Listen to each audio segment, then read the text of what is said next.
Eu tô lançando um livro de fantasia e, como qualquer livro de fantasia, né, que é esse aqui, As Crônicas de Grimmin, a jornada para Elfcorn, eu passei muito tempo fazendo uma coisinha que vocês conhecem muito bem, que acompanha fantasia, que se chama World Building, né, que é você construir um mundo. Um mundo aqui no caso se chama Grimmin, né? E o que acontece? Hoje nós vamos falar sobre elfos, né? Porque os elfos na minha mitologia de Grimmin, eles são extremamente importantes. Mas eu vou falar mais sobre como eu reimaginei os elfos para minha história, como eles funcionaram para o tipo de história que eu quero contar e a melhor forma de você trazer os arquétipos clássicos da fantasia, sci-fi ou qualquer outro gênero que você possa estar escrevendo e tentar dar algo único que funcione para a sua história. A verdade é que elfos, eles são extremamente populares na mitologia e na fantasia, né? Os elfos vieram muito ali da mitologia celta, né? Onde tem aquela conexão muito grande com a natureza, né? Mas a gente não pode mentir que a obra de J.R.R. Tolkien, né, tanto o Silmarillion quanto o Hobbit e principalmente o Senhor dos Anéis, não foi a obra que mais popularizou o imaginário dos elfos, tanto na fantasia literária quanto na fantasia do cinema, né? E é claro que na minha história de fantasia, que começa aqui em A Jornada para Elfcorn, temos sim figuras de elfos no mundo de Grimmin, né? Inclusive, eles estiveram presentes desde o início, desde as primeiras ideias. Eu lembro que eu passei por várias versões das ideias dos elfos e eu vou confessar algo pra você. Por muito tempo, eu fiquei extremamente desconfortável e insatisfeito com os meus elfos. Sim, porque quando você replica algo que já foi feito na fantasia, ou em qualquer outro tipo de história, ou em qualquer outro tipo de situação que envolva criar algo, é muito difícil você tentar achar uma voz para isso, né? Eu lembro que no início eu tentei distinguir os elfos biologicamente, fazendo eles serem grandes, terem 3 metros de altura e aquela coisa, uma coisa até meio Avatar, mas depois eu descartei a ideia. E por muito tempo durante a história, que mudou drasticamente várias e várias vezes, mas por muito tempo eles foram elfos como a gente conhece em qualquer história de fantasia. Eram altivos, imortais, líricos e um pouco distantes, né? E isso me incomodava, porque eu não queria que os meus elfos fossem apenas mais uma interpretação, como a gente já viu 1 milhão de vezes dos elfos. Então eu lembro que quando eu comecei a amadurecer muito mais em pesquisas e em storytelling, que foi quando eu estava fazendo a faculdade, né? Que foi até nos últimos anos ali da minha faculdade que eu comecei a prestar atenção em uma coisa e depois de pensar, depois de mudar, depois de desistir, depois de quase tirar os elfos da minha história, mas não dava, porque eles são muito importantes. E como a minha história principal, né, que vai ser contada neste livro aqui e nos próximos, o nosso protagonista James, ele é o único ser humano da história, então eu tinha que colocar uma segunda raça mais próxima do que é a humanidade. Mas como fazer isso com uma raça como os elfos, onde na mitologia celta e Tolkien e outras histórias, Eragon, cara, até mesmo fantasia dos anos 80, 70, eles são sempre esse povo esotérico e larger than life, né? Mas aí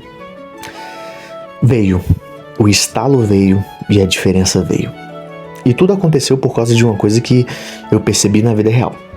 Essa história de como eu mudei os elfos do meu mundo veio em 2018. O que acontece? Eu estava na faculdade e eu estava passando por momentos complicados na faculdade, né? E como um jovem de 21, 22 anos, e aconteceu as eleições aqui no Brasil. E vocês lembram das eleições de 2018? Elas foram extremamente polarizadoras. E eu comecei a perceber uma coisa na nossa sociedade, que se perdura até hoje, é que naquela época as pessoas ficaram muito divididas. Houve uma divisão e essa divisão trouxe à tona as diferenças, e essas diferenças trouxe conflito, muito conflito. Teve um momento em que eu vi pessoas falando que talvez nunca mais falariam com outras pessoas por conta de opiniões e tudo mais. E depois eu comecei a perceber como isso ia afetando sociologicamente até mesmo as nossas integrações raciais, de classes sociais, de tudo, né? E foi aí que eu comecei a pensar, e se eu desmembrar a raça dos meus elfos no meio? E foi isso que eu fiz. Eu criei os elfos puros e os elfos mortais. Os elfos puros, eles ainda têm essa herança élfica clássica da mitologia e do Tolkien e de outras histórias de fantasia. Eles ainda são altivos, eles ainda são imortais, eles ainda são grandes guerreiros, eles ainda têm uma força sobre-humana, são quase um super-homem, né? Se for parar pra pensar ali, né? Nessa definição. Mas eles talvez são menos bucólicos do que alguns elfos. Eu segui o caminho onde eles são figuras mais ambíguas, justamente porque eles vivem muito, justamente porque eles têm políticas diferentes e justamente por conta da sabedoria e alvidez deles que acabaram se transformando em orgulho. O grande tema dos elfos puros no meu mundo é o orgulho. Eles são sim uma raça mais privilegiada, maior, né? Literalmente continuei mantendo o larger than life, mas coloquei um certo sentido nisso. Eles são elfos que são imortais quando eles perdem o corpo mortal, né? Eles, por exemplo, são assassinados, né? A alma deles continua imortal nas estrelas.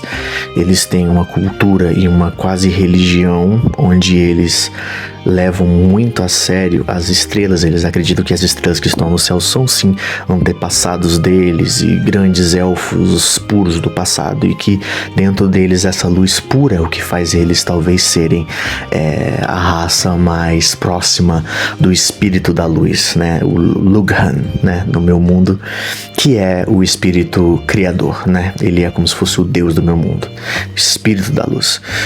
Então, eles têm essa mistura clássica ainda de altivez, conexão com a natureza, né? Eles têm sim os seus reinos, né? Elfcorn é o primeiro que nós vamos conhecer muito no primeiro livro, já que a jornada é para lá. É o primeiro reino mais importante desse mundo. Ele é um reino extremamente político, é um centro cultural de elfos puros, onde já foi palco de muita coisa no mundo. E hoje em dia é uma sociedade um pouco mais fragmentada. O que eu quero dizer, ainda é um reino de elfos puros, mas Elfcorn pelo menos no início da história agora, consegue conviver tranquilamente com elfos mortais, mas a diferença de status social é muito diferente. Nós vemos que os grandes elfos puros de Elfcorn moram no castelo de Jade, que é o castelo principal, né? Que James inclusive irá conhecer. Enquanto os elfos mortais vivem mais nas baixadas e nas casas mais embaixo do reino, criando uma diferença social, racial e até política. Existem outros reinos de elfos mortais no meu mundo. Existe o reino das árvores, né, mais ao sul, onde é um reino até um pouco mais clássico no sentido élfico, né? Eles são menos aristocráticos e pomposos do que Elfcorn. eles já aceitam muito mais a convivência misturada com elfos puros. É um reino legal.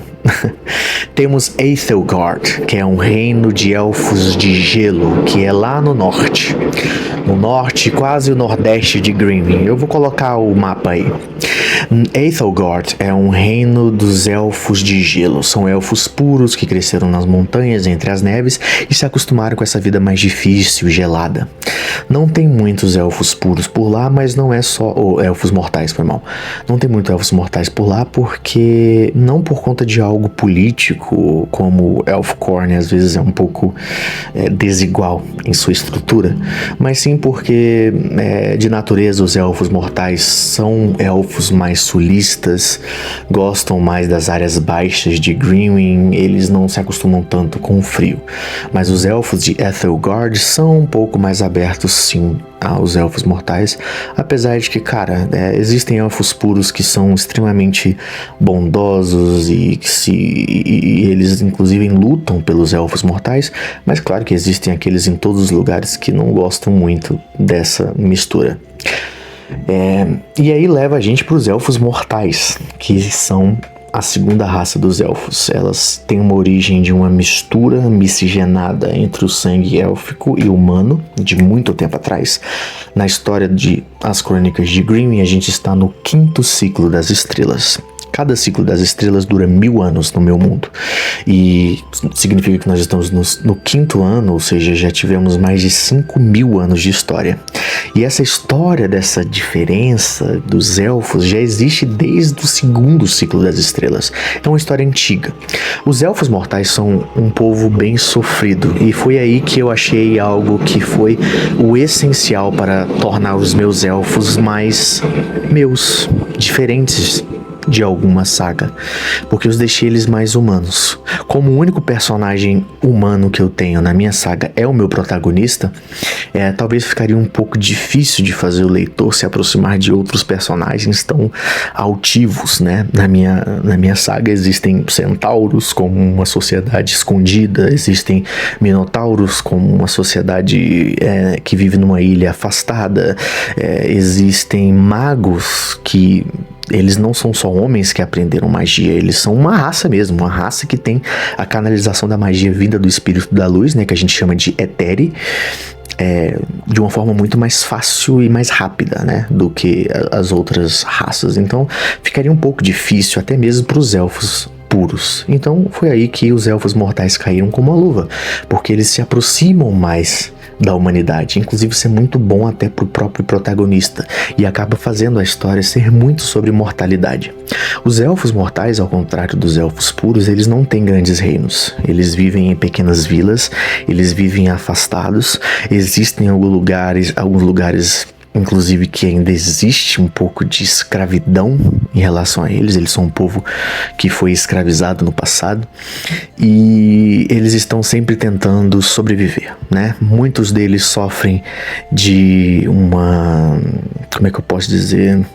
De um ressentimento que corrói eles, né? Temos um personagem muito interessante no livro 1 que já bota um pouco desse conflito na frente, e alguns apenas tentam aceitar suas posições, crescer e ainda assim fazem alianças com aqueles elfos puros que não são tão babacas, né? Pra ser sincero. E ao contrário dos elfos puros, que são muitas das estrelas, que acreditam que as almas deles viram estrelas imortais no céu e é tudo muito ligado à luz e branco. Os elfos mortais, eles são mais terrenos. Eles acreditam que o centro da alma deles é a terra. Quando eles morrem, eles são puxados pela terra e eles são muito próximos disso. E é por isso que os elfos mortais, inclusive, se aproximam muito dos espíritos secundários. Isso é algo para outro vídeo, mas para dar um certo contexto aqui. O espírito da luz, o Lughan, ele é o principal espírito, ele é o que criou o mundo, ele é o Deus desse mundo, mas ele criou espíritos menores que ajudaram ele nessa criação e nessa manutenção.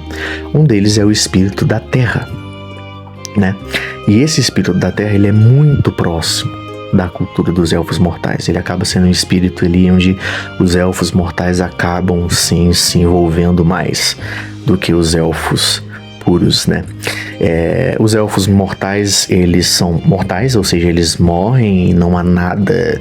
Eles podem morrer de doenças, eles podem morrer de velhice, apesar de que eles envelhecem muito mais devagar do que um humano, mas eles ainda assim envelhecem, né? E morrem. Eles podem sim morrer de velhice, e eles ainda não têm nenhum reino, eles ainda não têm nenhum grande status, apesar de sim estarem conquistando cada vez mais a sua dignidade.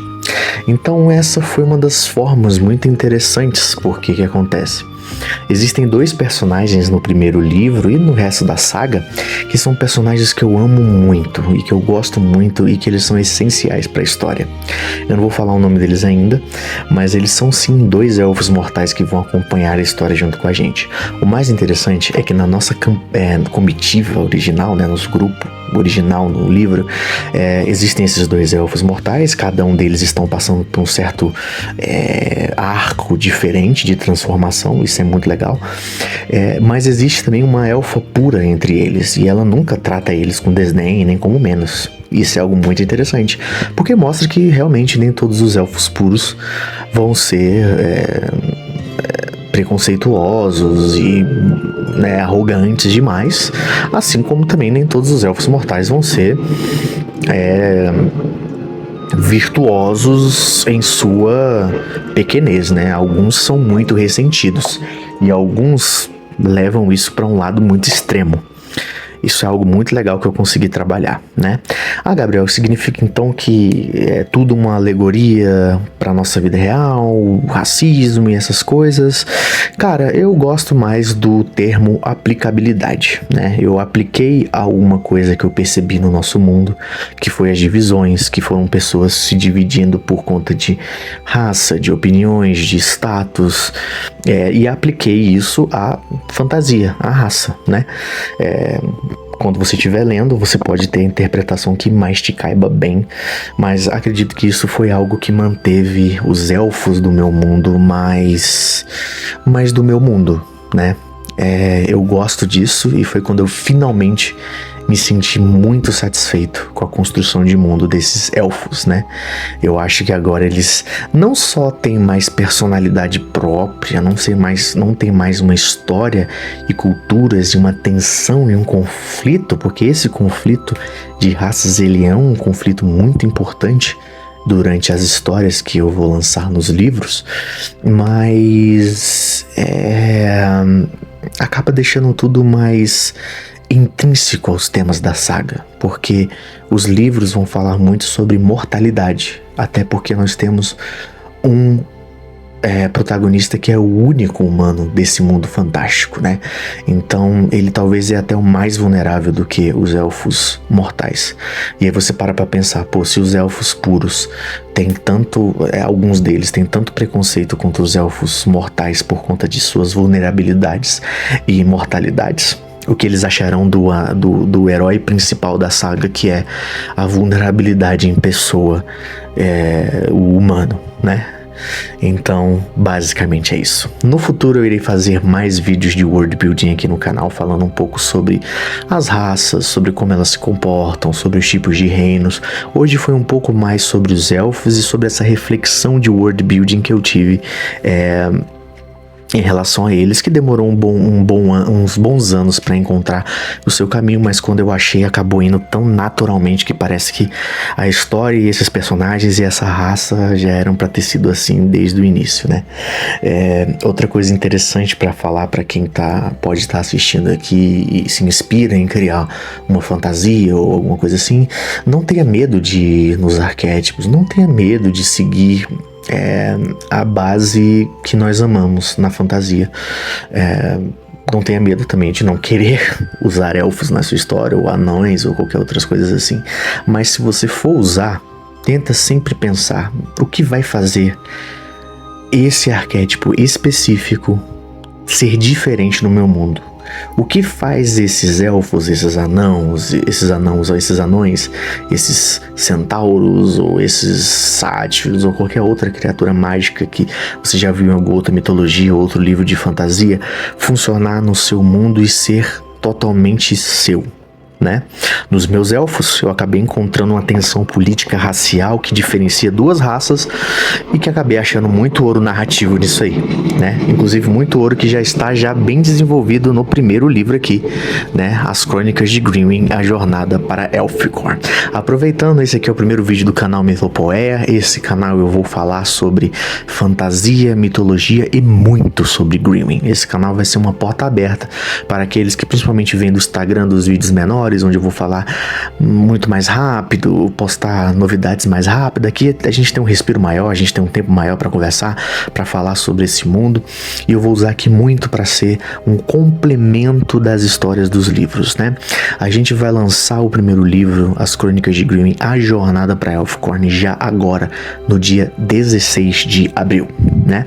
Nós teremos as nossas primeiras impressões, nossos primeiros 50 exemplares que serão vendidos. Nós faremos todo um evento especial de experiência Grimwyn e vai ser muito legal. Com certeza eu vou trazer pra gente dar uma olhada aqui como é que vai ser esse evento, que vai ser super legal. Voltarei em breve com mais coisas sobre Grimwyn e é isso, gente. O livro se tornou realidade.